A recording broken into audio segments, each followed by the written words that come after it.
Pela primeira vez na história do Brasil, nós vamos ver uma paralisação completa da máquina pública. É o chamado shutdown, quando o governo gasta tanto que não tem mais dinheiro para pagar a conta de água, conta de luz, conta de internet. Quando vai chegar num ponto em que os ministérios vão ter que trabalhar no escuro, que não vai ter energia elétrica para sequer os servidores utilizarem os computadores. É o cenário que eu venho alertando há algum tempo e que inclusive, eu citei quando apresentei a PEC do equilíbrio fiscal, dizendo que haveria uma paralisação total da máquina pública e na época o governo Lula se negava a reconhecer. Agora o próprio governo mandou um projeto de lei de diretriz orçamentária dizendo que sim, está vendo que o colapso da máquina pública vai acontecer agora pela primeira vez na história e a razão todos sabem. O disparo no aumento dos gastos do governo. Os gastos assim aumentam num ritmo ainda mais assustador do que vocês podem imaginar. Eu vou mostrar isso no vídeo de hoje e também falar sobre a alta nos juros. Quem diria? O banqueiro central, nomeado por Lula, Galípolo, subiu a taxa de juros para 15% ao ano, a segunda maior taxa do mundo, taxa real, descontada a inflação. A gente só perde para a Turquia, até a Argentina, que chegou num ponto de quebradeira total em que o Brasil ainda não chegou, está conseguindo se recuperar e tem uma taxa de juros menor do que a taxa do Brasil. Vamos falar sobre isso logo depois que você se inscrever no canal, clicar no sininho para receber as notificações, deixar o seu like, compartilhar esse vídeo,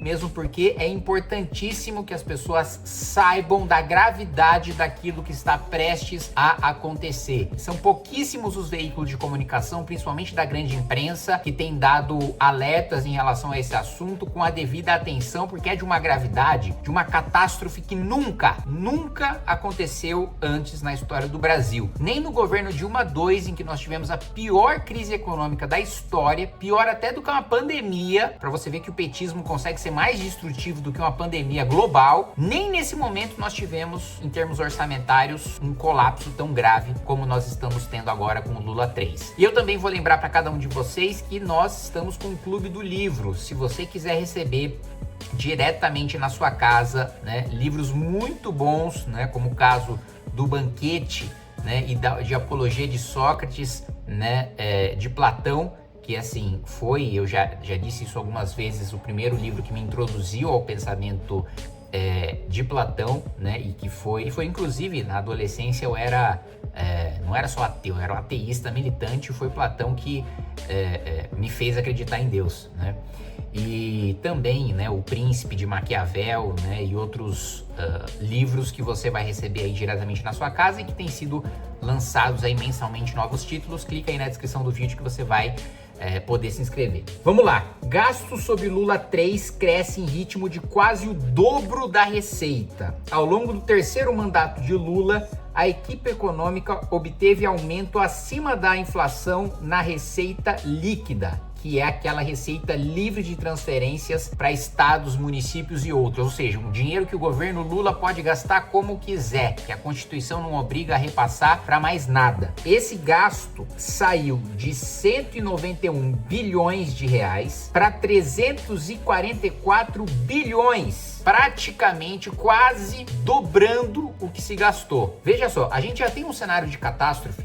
independentemente da receita líquida. Nós já temos um aumento, e eu tenho falado isso há algum tempo, um aumento da despesa obrigatória, aquela que decorre da Constituição, que em 2027 vai ultrapassar 100%. Ou seja, o presidente que assume em 2027, se ele não aprova uma PEC antes mesmo de assumir o cargo, no período entre a eleição dele e a posse, ele precisa aprovar uma PEC, porque senão, mais do que 100% do orçamento vai ser obrigatório. Ou seja, o presidente da República não vai ter 15 centavos para comprar um chiclete devido a esse legado maldito do governo Lula. Ignorando isso, as despesas crescendo obrigatoriamente, independentemente da vontade do governo, porque lá atrás o governo revogou o teto e colocou essa corda sobre o próprio pescoço, revogando o teto de gastos e aprovando o arcabouço fiscal do Haddad, que também obriga a aumentar os gastos, independentemente do cenário econômico do país. Mesmo com receitas livres, nas receitas livres o governo também aumenta o gasto, o que significa aumento de imposto no nosso lombo, porque o governo não não vai querer, obviamente, cortar gastos para controlar a trajetória da dívida pública e ter, de fato, dinheiro para fazer investimento em áreas que importam e não para comprar sofá de R$200 mil no Palácio da Alvorada com um controle remoto para a Janja, ou mesmo de mandar a comitiva de, sei lá, 24 assessores da Janja lá para, nem sei mais se é Japão, Paris, Roma, tudo quanto é lugar, para ela ficar fazendo turismo com o nosso dinheiro. Então, assim, nós veremos um colapso total das contas públicas deste ano para o ano que vem. E eu alertei, eu avisei, a maior parte dos deputados não quis assinar a PEC do equilíbrio fiscal, porque é uma PEC dura, é um remédio amargo, só que precisa ser tomado. Quem deixou o paciente doente, né, a ponto de quase morrer nas contas públicas do país, foi o PT. A culpa de nós termos que tomar um remédio amargo é do PT, não é de nós que queremos dar o remédio. Aí o PT vai gritar e espernear quando perder as eleições e o próximo presidente tiver que fazer ajuste. Anote o que eu tô falando. Vai falar, tá vendo? Foi só o PT sair do poder que tá tendo corte em aposentadoria, corte em benefício social, corte na saúde, corte na educação, e vai ter que ter corte em tudo isso, tá? Já adianto pra vocês. O próximo presidente vai ter que cortar tudo isso, por causa da doença deixada pelo PT. E aí o PT vai falar, mas tá vendo como é amargo esse remédio? Tá vendo como vai ser duro pra população? Pois é, mas quem criou a doença? Quem adoeceu o paciente? O país, o Brasil? O PT. Agora, a culpa de ter que dar o remédio não é do próximo presidente, é a responsabilidade dele. E pior, pode ser amargo no curto prazo, o remédio, mas é muito pior não tomar. É muito pior você prolongar a doença e deixar o paciente morrer, que é isso que vai acontecer se a gente não mudar essa trajetória. Aí, meus amigos, acabou o amor entre PT e Galípolo, né? Vocês devem se lembrar, e eu vou pedir pro editor colocar aí várias e várias vezes que o Lula falou demonizando o Roberto Campos Neto e dizendo que ele era o responsável pelo tanto que a gente gasta com a nossa dívida, né? Mas é que tem um cidadão no Banco Central, que a gente não sabe quem pôs ele lá, que traz o juros ser 13,75. Tem que cuidar do Campos Neto, é o Senado que o indicou. Se esse cidadão quiser, nem precisa conversar comigo, ele só tem que cumprir a lei que estabeleceu a autonomia do Banco Central. Ele precisa cuidar da política monetária, mas ele precisa cuidar também do emprego, precisa cuidar da inflação e precisa cuidar da renda do povo. Todo mundo sabe que ele não tá fazendo, ele precisa fazer, não tá fazendo. A brasileira eu tenho cobrado dos senadores, foram os senadores que colocaram esse cidadão lá. Então ele tem que ser cobrado, é só isso. Eu acho que esse cidadão joga contra a economia brasileira. Ele não tem explicação, não existe explicação aceitável, porque a taxa de juros está 13,75. Não existe. Um país do tamanho do Brasil, com inflação de 4%, o juro não precisava estar na altura que está. Acontece que esse rapaz que está no Banco Central, me parece que ele, não sei do que ele entende, mas ele não entende de Brasil e não entende de povo. Ele só tem uma lógica. Eu não sei a quem que ele está servindo. Aos interesses do Brasil, não é. Gleisi é a mesma coisa, Lindbergh é a mesma coisa, agora Gleisi é ministra e Lindbergh é líder do PT. Inclusive, eu vou debater com o Lindbergh sobre a economia do governo Lula. Eu admiro a coragem dele, porque não é fácil defender a economia sob o governo Lula no Vilela, ao vivo, né, nesta quarta-feira. E aí, vocês que quiserem assistir, só acompanhar lá no canal Inteligência Limitada o debate entre mim e o Lindbergh Farias, líder do PT, que ficou todo esse tempo quietinho, caladinho com a nomeação do Galípolo. Mesmo o Galípolo já tá ok, já tá na terceira reunião seguida, aumentando a taxa de juros. Até agora os petistas ficaram quietinhos. O problema era com o Roberto Campos Neto, que tava agindo em favor do mercado, era o bolsonarista sabotando o governo Lula. Aí nomearam o Galípolo, 15% de juro ao ano. E aí, veja só o que diz Lindbergh Farias: não dá para aceitar como normal o novo aumento da Selic pelo Banco Central. A taxa de 15% é indecente, proibitiva e desestimula investimentos produtivos.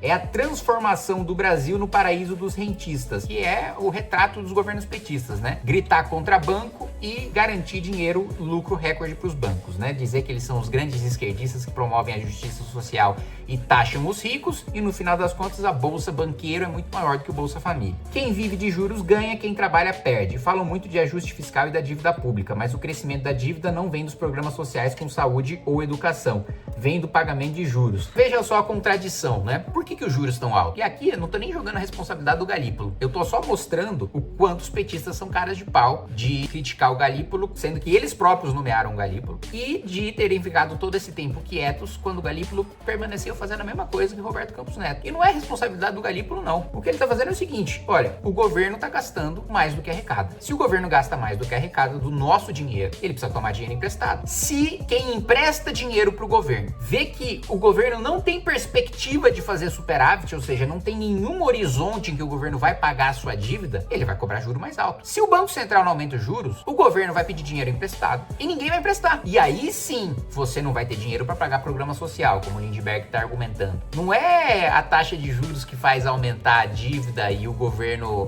aumenta o rombo do governo. É o governo que não corta gasto, é o governo que você não tem que olhar a dívida como uma fotografia. Ah, países desenvolvidos têm uma dívida em relação ao PIB muito maior.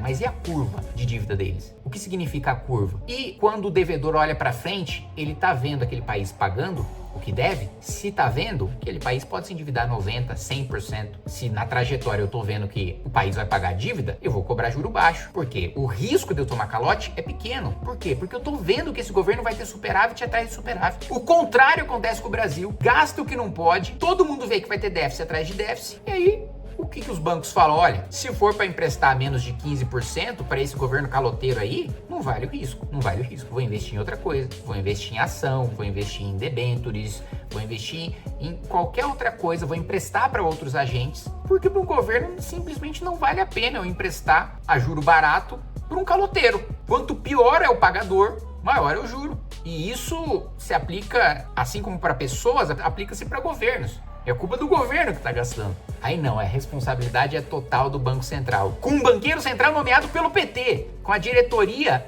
do Banco Central nomeada pelo PT, quase que 100%. Eles têm maioria no Copom. Quem foi nomeado pelo PT define a taxa de juros. E aí agora não.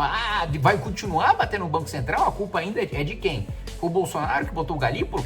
Todo mundo sabe que eu não sou bolsonarista, fiz oposição com muito orgulho ao Bolsonaro e continuo fazendo. Só não falo mais de Bolsonaro porque não é ele que está no poder, é o Lula. Meu papel é fiscalizar o poder, mas todo mundo sabe meu posicionamento em relação ao Bolsonaro. Se não sabe, vejam o que eu defendi no meu primeiro mandato no governo Bolsonaro. Agora, eu critico com base no que ele fez, com base no que ele é responsável. E não como um espantalho de desculpa para todos os meus fracassos, como o PT utiliza. Vamos lembrar, tá? O discurso de herança maldita vem desde o Lula 1 e a herança maldita que o Lula recebeu foi o tripé macroeconômico, foi a lei de responsabilidade fiscal, foi o plano real. Lula recebeu um país com a moeda sólida, com equilíbrio fiscal e chamou de herança maldita. Se o governo Fernando Henrique foi herança maldita, qualquer outro governo que venha é, pior das heranças. Então, meus amigos, apenas para alertá-los da importância da gente fazer um bom debate, principalmente quando vierem as medidas de ajuste do próximo governo, porque eu tenho plena convicção de que o PT vai perder as eleições.